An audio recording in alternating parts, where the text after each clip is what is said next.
बिस्मिल्लाहिर्रहमानिर्रहीम। अस्सलाम वालेकुम दोस्तों, मैं हूं नदीम शाह, आपका एक्सेल ट्रेनर।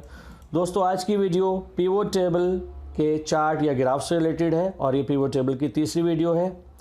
याद रखिए, अगर आपका डाटा रिपीट होता हुआ नज़र आए, यानी डाटाबेस में जो आपकी फील्ड्स हैं, टेक्स्ट फील्ड्स हैं, अगर वो रिपीट होती हैं, उनमें डाटा रिपीटेड हो, तो आपको पिवोट चार्ट बनाना होगा। नॉर्मल चार्ट आप नहीं बना सकते। देखिए, नॉर्मल चार्ट भी मैं आपको बता दूं कि ये जैसे कि आपके सामने एक डाटा है और इसमें कोई भी नेम जो है वो रिपीट होता हुआ नज़र नहीं आ रहा, तो ये ग्राफ पिवोट से नहीं बनेगा। इसे आप सिंपल तरीके से सेलेक्ट करने के बाद इंसर्ट में जाके जो चार्ट के ऑप्शंस होते हैं, यहाँ से आप चार्ट कोई सा भी बना सकते हैं। लेकिन अगर आपका डाटा रिपीट हो, जैसे इसमें नेम रिपीट हो रहे हैं, यासिर तला अली बार बार आ रहे हैं, एरियाज़ रिपीट हो रहे हैं और आइटम्स भी रिपीट हो रहे हैं, तो ये ग्राफ आप नॉर्मल तरीके से नहीं बना सकते। बहुत काम की बात है, इसे ज़रा दोबारा समझिए कि अगर डाटा रिपीट होता हुआ नज़र आए तो आपको चार्ट या ग्राफ पिवोट टेबल से ही बनाना होगा, पिवोट टेबल के ज़रिए ही बनाना होगा। और अगर डाटा रिपीट ना हो तो आपको ग्राफ नॉर्मल तरीके से बनाना है, जो कि इंसर्ट से बन जाता है। दोस्तों, पिवोट टेबल चार्ट एक डायनेमिक चार्ट भी है और ये डायनेमिक चार्ट क्यों है इसके बारे में भी बात करेंगे। पहले हम पिवोट चार्ट बनाना सीखते हैं। कहीं भी डाटा में क्लिक करके रखिए, इंसर्ट में जाइए, पिवोट टेबल पर जाइए, वही ऑप्शन जैसे कि पिवोट टेबल बनाने में आपने सीखे थे, न्यू वर्कशीट पर ले लेते हैं, ओके करते हैं। पिवोट टेबल के आपके तमाम ऑप्शन जो है सामने आ जाते हैं। पिवोट टेबल फील्ड्स भी आपके सामने। अब मिसाल के तौर पे मैंने नेम पे टिक किया और उसके बाद क्वांटिटी, जो कि ज़रूरी फील्ड है, जैसे डिपेंडेंट फील्ड हमारी क्वांटिटी है, इसे ज़रूर टिक करना है हमें। अब आपके सामने पिवोट टेबल तो आ चुका है।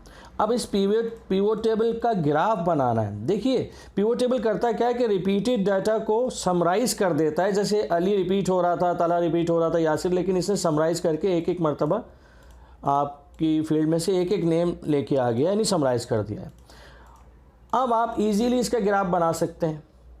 क्या करेंगे? पिवोट चार्ट आपके सामने बटन नज़र आ रहा है, इस पर क्लिक कीजिए।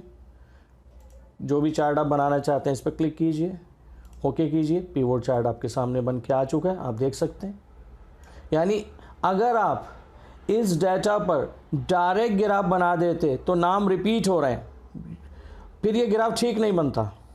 लेकिन पिवोट चार्ट के साथ, क्योंकि पिवोट इसको समराइज़ कर देता है डाटा को, तो आपका ग्राफ ठीक तरीके से बन सकता है। अच्छा, अब आपने नेम और क्वांटिटी का ग्राफ शो कर दिया। इसमें अली का देखें, अली की सेल सबसे ज़्यादा है, लेकिन अगर आप नेम को हटा के एरिया को ले लें तो एरियाज़ का आपके सामने ग्राफ है कि सबसे ज़्यादा वेस्ट में सेल है, सबसे कम नॉर्थ में है। इसी के साथ अगर आप एरिया का टिक हटा के आइटम को ले लें तो आइटम में नोकिया की सेल सबसे ज़्यादा, एलजी की सबसे कम है। तो ये डायनामिक ग्राफ कैसे होता है? डायनामिक, देखिए, डायनामिक इसलिए होता है कि मिसाल के तौर पे हम इसमें नेम को पहले रखते हैं, उसके बाद हम आइटम को लेते हैं, उसके बाद क्वांटिटी को लेते हैं। तो देखिए, डायनामिक ग्राफ है या नहीं। यानी पिवोट टेबल आपको जितनी इन्फॉर्मेशन प्रोवाइड कर रहा है वही ग्राफ में है कि नीचे आपने सबसे पहले नेम लिया था, देखिए नेम सबसे पहले अली नीचे आया, फिर तलहा, फिर यासिर, फिर अली ने कितने आइटम सेल किए, नोकिया और सैमसंग सेल किए अली ने, तलहा ने एलजी, नोकिया और सैमसंग की सेल की, यासिर ने एलजी, नोकिया और सैमसंग की सेल की। तो ये डायनामिक है कि नहीं? यानी एक से ज़्यादा टेक्स्ट फील्ड्स पर ग्राफ बनता चला जा रहा है। अब देखिए, मिसाल के तौर पर सबसे पहले मैं लेता हूँ आइटम, उसके बाद एरिया। अब क्वांटिटी को लेना इसलिए ज़रूरी है कि उसी पे तो ग्राफ बनेगा। असल ग्राफ तो न्यूमेरिक फील्ड पे बनता है। तो क्वांटिटी सोल्ड को टिक करते ही देखिए इसने डायनेमिक ग्राफ बना दिया। एलजी, यानी एलजी के जो आइटम सेल हुए किस एरिया में, नॉर्थ और साउथ में, नोकिया ईस्ट में, साउथ में, वेस्ट में, और सैमसंग ईस्ट, साउथ, वेस्ट में। है ना दोस्तों एक बेहतरीन चीज़।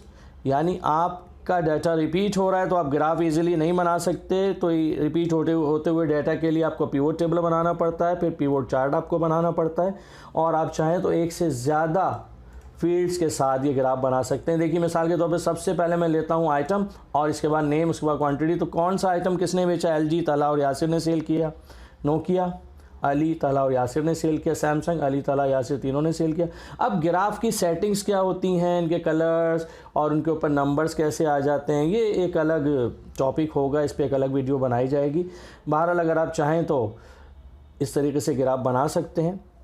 उम्मीद है ये आपको समझ में आया होगा, और मेरे चैनल को सब्सक्राइब कर लिया कीजिए, लाइक भी किया कीजिए, ताकि हर नई आने वाली वीडियो आप तक पहुंच सके।